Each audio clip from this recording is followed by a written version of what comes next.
Salut. Bonjour les frères, bonjour les sœurs. Aujourd'hui, on va parler des enfants. On va parler des enfants et on va faire le lien avec Madame Rossignol qui un jour nous a dit dans l'émission Ce soir ou jamais, les enfants n'appartiennent pas à leurs parents. Enfin, les parents, oui c'est ça, les enfants n'appartiennent pas à leurs parents. Donc on va essayer de faire un petit résumé légal de tout ça. Est-ce que les enfants appartiennent à leurs parents? Non. Non. Les êtres humains ne s'appartiennent qu'à eux. D'accord? On ne peut pas avoir de titre de propriété sur un être humain. C'est très important. On va essayer d'y revenir. Donc non, nos enfants ne nous appartiennent pas, ils s'appartiennent à eux. Et c'est pour ça d'ailleurs qu'on est titulaire de nos enfants. On est l'autorité parentale nommée par le gouvernement. D'accord? On peut pas être les propriétaires de nos enfants, ce sont des êtres humains. Alors pourquoi on ne peut pas être propriétaire de nos enfants? Tout simplement parce que y a l'inviolabilité du corps. D'accord? Article 16, je crois, du Code civil. L'inviolabilité du corps. Oui, c'est son corps à elle, c'est pas le vôtre, c'est pas le tien. Tu n'as aucun droit sur son corps, même en tant que parent. Aucun. Et évidemment, tu es l'autorité parentale, puisqu'elle ne peut pas exercer tous ses droits. D'accord? Mais quand on te dit dans la Déclaration universelle, enfin dans la Déclaration des droits de l'homme et du citoyen de 1789, on te dit bien que chaque être humain est né égaux et libre en droit et en dignité. D'accord? Ils n'ont pas dit les adultes humains, ils n'ont pas dit les adolescents humains, ils ont dit tous les humains, tous les êtres humains, ma fille compris. D'accord? Donc effectivement, je n'ai absolument aucun droit sur mon enfant, si ce n'est être celui de l'autorité parentale que l'État m'a concédé. D'accord? Que l'État m'a concédé. Donc Madame Rossignol a raison, les enfants n'appartiennent pas à leurs parents. Sauf que, suite à ça, beaucoup ont pensé, beaucoup ont laissé supposer qu'elle voulait dire l'État. Ce qu'elle se défend bien sûr de vouloir avoir dit. Mais alors pourquoi laisser cet égrégore qui, les enfants n'appartiennent pas à les enfants n'appartiennent pas à leurs parents, et sous-entendu qu'éventuellement ils appartiendraient à l'État. Comme je vous l'ai dit, on ne peut pas avoir de titre de propriété sur un être humain. D'accord? On ne peut pas. Si bien que pour rester dans cette histoire, comprenez bien que tout ça c'est une histoire de personnalité juridique. Là encore, ils ont des droits sur la personnalité juridique de ma fille. Ils ont des droits sur moi quand je reconnais être ma personnalité juridique. Ils ont des droits que sur ma personnalité juridique. Ils ne peuvent pas posséder mon corps, ils ne peuvent avoir rien du tout. C'est pour ça d'ailleurs que l'article 6 vous dit aussi que vous n'êtes pas obligé de reconnaître votre personnalité juridique. Pourquoi? Parce que si vous êtes obligé, c'est de la mise en esclavage, puisqu'il se justifie d'un droit sur vous. Eh oui, c'est ça. Donc, on ne peut pas vous forcer à avoir cette personnalité juridique, tout simplement parce que ça occasionne un droit sur vous, en tant qu'être humain. Donc tout ça, c'est une histoire de personnalité juridique. Effectivement, l'État a un droit sur les noms en majuscules, enfin sur tout ce qui n'est pas nom propre en fait, hein, EHS l'explique très bien. Donc tout ce qui va être nom en majuscule, suivi du prénom en majuscule ou en minuscule, etc., tout ça ce sont des fictions, des abstractions de l'État, des fictions qui sont plus définies par le droit que par la nature. Donc c'est des fictions sans âme, ça n'existe pas.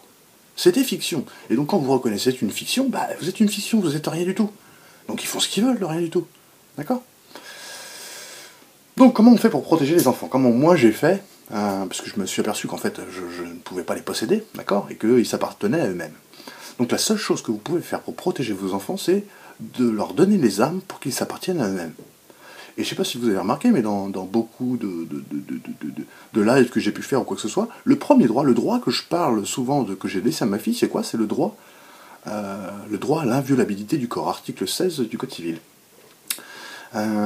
Pourquoi spécialement celui-là? C'est très simple. Le corps, c'est quoi? L'inviolabilité du corps, c'est quoi? Le corps, son corps à elle, c'est un corps vivant, fait de chair, d'os et de sang. D'accord?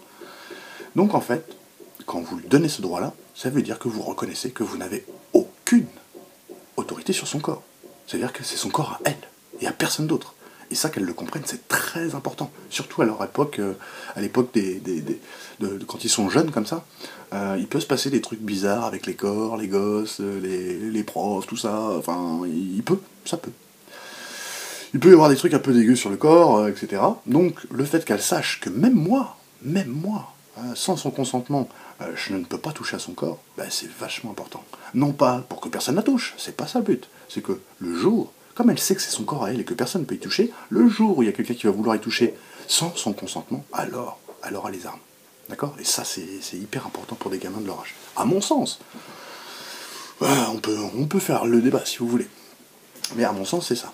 Donc, pour protéger ses enfants, apprenez-lui qui elle est réellement, c'est-à-dire qu'elle n'est pas une fiction sans âme, ma fille l'a très bien compris. Parlez d'homme de paille, vous allez voir qu'elle a très bien compris. Elle a compris que j'avais un homme de paille, que ma femme aussi, et qu'elle aussi avait un homme de paille, puisque maintenant elle commence à recevoir du courrier avec son nom en tout majuscule et son prénom en tout majuscule. Donc aujourd'hui, si vous dites à ma fille qui tu es réellement, d'accord, qui tu es réellement, elle va te dire je suis le prénom, la date de conception, et que je ne suis pas une fiction morte, je ne suis pas un homme de paille. Voilà. Voilà, bon, pour revenir sur les personnalités juridiques, oui, vous savez que l'État a donc un droit sur les noms en majuscules, et donc effectivement, quand vous reconnaissez être cette personnalité juridique, alors ils ont un droit sur vous. Tout simplement. Et ça, c'est de la mise en esclavage. Si c'est forcé, si c'est obligatoire d'avoir une personnalité juridique qui leur appartient, là c'est de la mise en esclavage. Et donc c'est pour ça que dans les droits fondamentaux, l'article 6 de la Déclaration universelle des droits de l'homme de 1948 à l'ONU dit bien que chacun a le droit à la reconnaissance de sa personnalité juridique en tout lieu et à tout moment. Ça veut dire que on n'est pas obligé. Et donc on n'est pas... Vous savez, l'esclavage consenti n'est pas interdit. Donc dès que vous consentez, c'est mort. D'accord, vous êtes esclave, mais vous avez choisi de l'être. Je sais pas du tout. Je sais pas du tout si j'ai dit tout ce qu'il fallait. Enfin voilà, tout ce que je voulais vous dire, c'est détendez-vous sur les enfants. Personne ne peut avoir de propriété sur un corps humain. Personne, même pas moi. En tout cas envers mon enfant. Donc ça c'est essentiel. Et donc effectivement elle a raison. Et donc par contre l'égrégore, l'État ne peut pas posséder des enfants. Non, c'est pas possible non plus. Ils peuvent posséder des personnalités juridiques qu'ils ont créées, des personnes morales, tout ce que vous voulez, tout un tas de trucs qu'ils ont créés eux-mêmes. Ouais, ils peuvent avoir des droits dessus, c'est normal, c'est eux les créateurs dessus. Voilà. Sauf que vous n'êtes pas ces créations-là. Et ça, il va falloir que ça rentre maintenant. Si on vous force à accepter ces personnalités juridiques, alors c'est un droit sur un être humain, alors c'est de la mise en esclavage. Allez, salut!